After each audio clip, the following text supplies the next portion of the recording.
प्रभात शिव भोलेनाथ का बड़ा भक्त था। वो दिन रात भोलेनाथ का ही गुणगान करता रहता। जय भोलेनाथ, हे महादेव, मेरे परिवार का ध्यान रखना। प्रभात बड़ा गरीब था।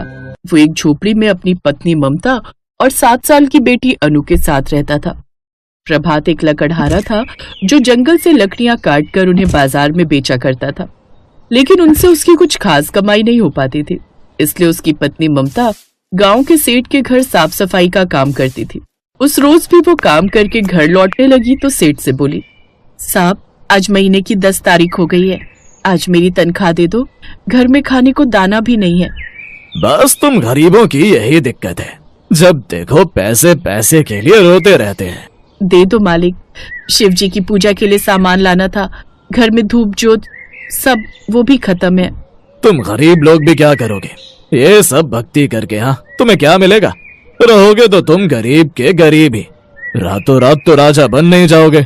भगवान के लिए तो सभी भक्त बराबर होते हैं ना मालिक, और क्या पता कब किस पर उनका आशीर्वाद बरस जाए। मुझसे जबान लड़ाएगी? जा, आज तनख्वाह नहीं दूंगा, चल जा अब यहाँ से। बेचारी ममता वहाँ से चुपचाप चली जाती है।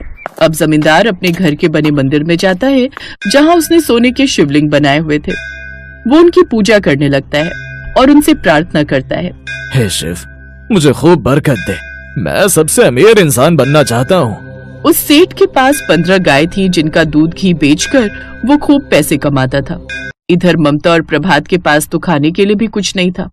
माँ, कुछ खाने को दो ना। बेटी, खाने के लिए कुछ भी नहीं है, कल तेरे बाबा को कुछ पैसे मिलेंगे तब वो राशन ले आएंगे। तभी प्रभात भी आ जाता है। उस रोज उसकी भी कोई कमाई नहीं हुई थी। वो हाथ मुंह धोकर अपने घर में रखे मिट्टी के शिवलिंग की पूजा करता है।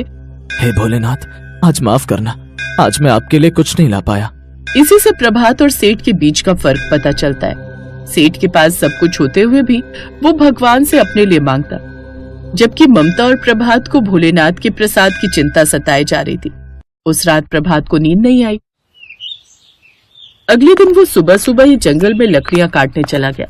प्रभात जंगल में लकड़ियां काटने लगा तो उस पेड़ पर मधुमक्खियों का छत्ता था जिसके लिए वहां एक भालू आता था। लेकिन उस रोज वो पेड़ कटता देख वो गुस्से में आ गया। वो प्रभात की ओर झपट्टा मारने ही वाला था कि प्रभात खुद को बचाते हुए वहां से भागने लगा और थोड़ा आगे चलकर थोड़ी नीचे खाई में गिर गया। उसका पैर टूट गया। भालू वहां से चला गया लेकिन प्रभात वहां से निकल ही नहीं पाया। ऐसे ही शाम हो गई लेकिन वो अभी तक घर नहीं लौटा। उसकी चिंता में ममता भी जंगल पहुंची जहां उसे खाई में प्रभात पड़ा हुआ दिखा। अरे, ये क्या हुआ आपको? प्रभात ने उसे सारी बात बताई। माफ करना ममता, आज मेरे कारण फिर तुम सबको भूखा रहना पड़ेगा। कोई बात नहीं जी, पहले आप मेरे साथ डॉक्टर के पास चलिए। ममता प्रभात को डॉक्टर के पास ले गई। डॉक्टर से पट्टी करवाकर वो अपने पति को लेकर घर आ गई। प्रभात के पैर में गहरी चोट थी, इसलिए डॉक्टर ने 2 लाख ऑपरेशन का खर्च बताया था, लेकिन इतने पैसे न होने के कारण वो उसे लेकर घर आ गई। अगले दिन वो सेठ के घर काम पर गई, जहां सफाई के दौरान उससे एक महंगा शोपीस टूट गया। तूने मेरा इतना नुकसान कर दिया, अब तुझे एक भी पैसा नहीं मिलेगा। तेरी सारी तनख्वाह इसी में कट गई। ऐसा मत कीजिए सेठ जी, घर में खाने के लिए कुछ नहीं है और उनकी हालत तो आपको पता ही है। और वहां से भगा दिया। उधर कैलाश में बैठे महादेव और माँ पार्वती सब देख रहे थे। हे महादेव, सेठ जी और प्रभात दोनों ही आपकी पूजा करते हैं, दोनों ही आपके भक्त हैं। अब इन दोनों में से किसको आपकी कृपा मिलेगी? आखिर कौन है आपका सच्चा भक्त? कुछ दिन बाद महाशिवरात्रि है देवी, इस बात का फैसला उसी दिन होगा। ऐसे ही धरती पर दिन बीतते गए और शिवरात्रि का त्योहार आ गया। शिवरात्रि का त्योहार आ गया है। हमारे पास तो खुद ही खाने पीने के लाले पड़े हैं। हमें तो समझ में ही नहीं आ रहा कि अब हम शिवरात्रि की तैयारी कैसे करेंगे। तुम चिंता मत करो ममता, महादेव है ना, वो जरूर कोई इंतजाम कर देंगे। वो तीनों ही उस दिन भूखे रहकर शिवरात्रि का व्रत रखते हैं।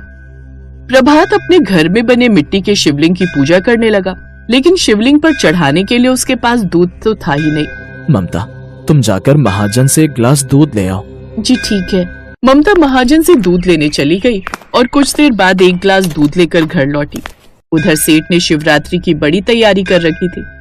उसने पूरे मंदिर को और घर को अच्छे से सजाया था। साथ ही सोने के शिवलिंग पर बाल्टी भर दूध और साथ में कई तरह के पकवान रखे थे।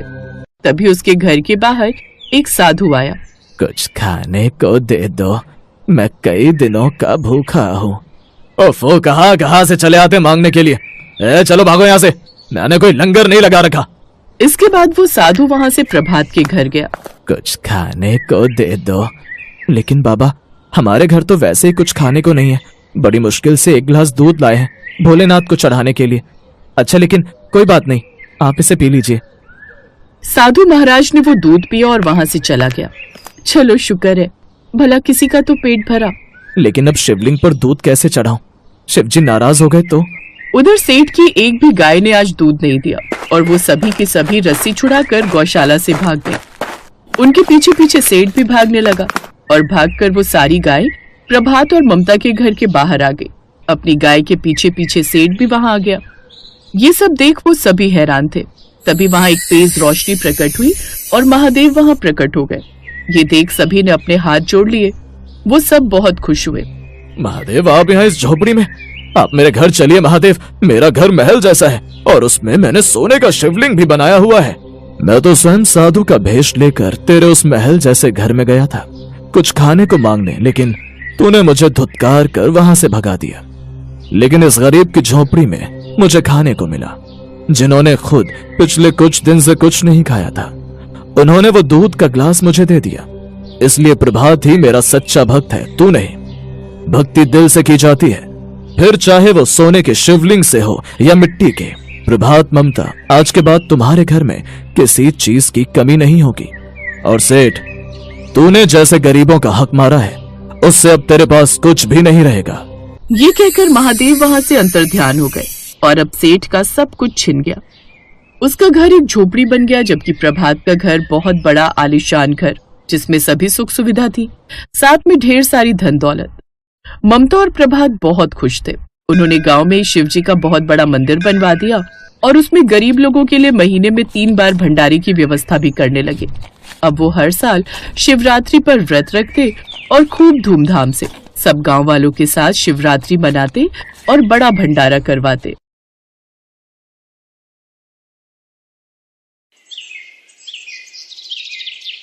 काशी में रजत अपनी पत्नी रमा के साथ रहता था।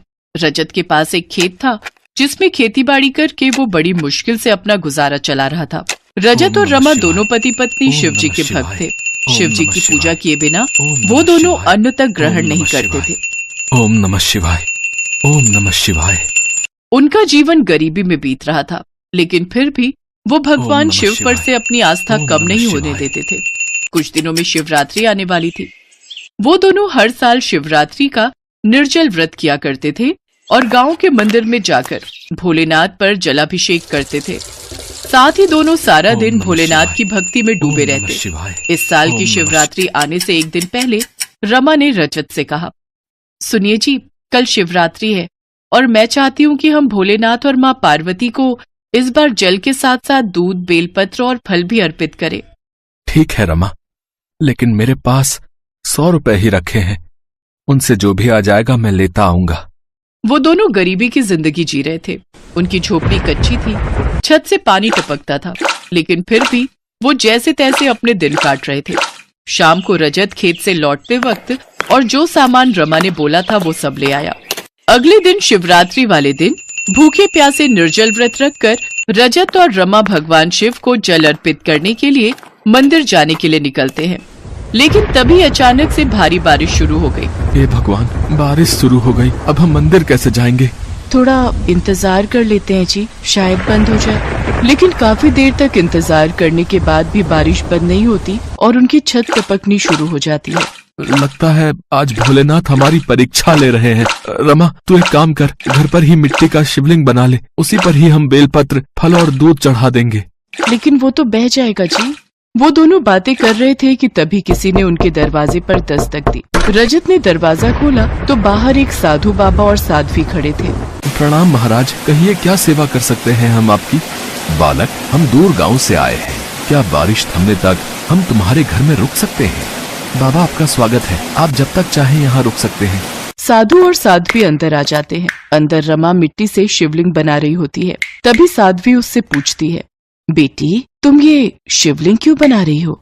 माँ जी, आज हम दोनों का व्रत है और बारिश के कारण हम दोनों पूजा करने मंदिर नहीं जा पाए, इसलिए घर पर ही शिवलिंग बनाकर उसकी पूजा करना चाहते हैं।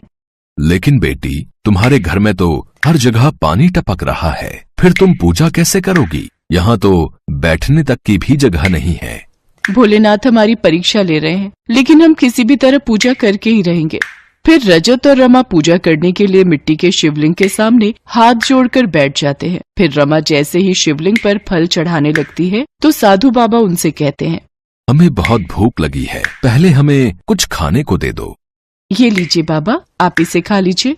इसके बाद रजत शिवलिंग पर दूध चढ़ाने लगता है तो साध्वी उनसे कहती है, मुझे भी भूख लगी है। लेकिन माताजी, अब तो हमारे घर में कुछ भी खाने को नहीं बचा है। ऊपर से बारिश होने के कारण मैं आज खेत पर काम के लिए नहीं जा पाया, इसीलिए कुछ मजदूरी नहीं मिली। हाँ माँ जी, जब ये काम पर जाते हैं और उस दिन जो मजदूरी मिलती है उसी से हमारा चूल्हा जलता है। अगर तुम्हें बुरा न लगे तो ये दूध हमें पीने को दे दो। हाँ हाँ माँ जी, इसमें बुरा लगने वाली कौन सी बात है? आज रात हम दोनों यहीं विश्राम करेंगे, लेकिन यहाँ तो सोने की जगह नहीं है। आप चिंता न करें बाबा, आप हमारे बिस्तर पर सो जाइए, हम दोनों पति पत्नी यहीं दरवाजे पर बैठकर रात गुजार लेंगे। वो दोनों सारा दिन भूखे प्यासे रहते हैं, फिर रात भर दरवाजे की चौखट पर बैठकर ही ओम नमः शिवाय का उच्चारण करते रहते हैं। इसी तरह बातें करते करते दोनों की आंख लग जाती है और वो दोनों वहीं बैठे बैठे सो जाते हैं। सुबह जब उनकी आंख खुलती है तो वो देखते हैं कि उनका घर बहुत बड़ा बन चुका है, जिसमें सुख सुविधा की हर चीज थी। उनका मिट्टी का शिवलिंग सोने का बन चुका था और उनके घर में सोने की मोहरों से भरे हुए मटके रखे हुए थे। ये सब देख रजत और रमा को समझते हुए देर नहीं लगी कि स्वयं शिव और पार्वती उनके घर आए थे। भोलेनाथ और माँ पार्वती स्वयं हमारे घर आए थे और हम मूर्ख उन्हें पहचान भी नहीं पाए।